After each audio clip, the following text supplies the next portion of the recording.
చెప్పండి. ఎవరు నేర్పారు? మీ టీచరా? మీ టీచర్ పేరేంటి? టీచరేనా? మీ ఫ్రెండ్స్ పేరు?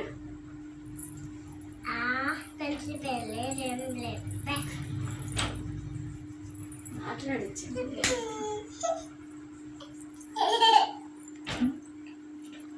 ఏబిసిడి రాస్తూ చెప్పమ్మా.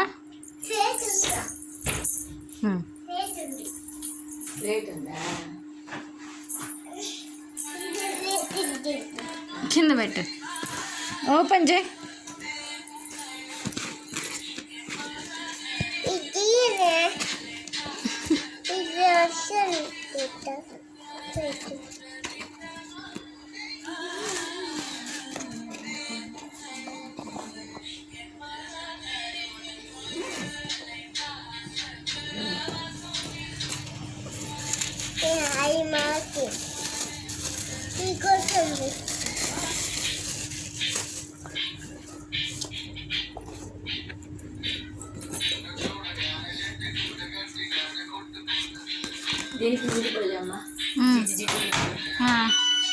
ఏం తల్లి పద స్నానం పోసుకుందాం ఇంకా.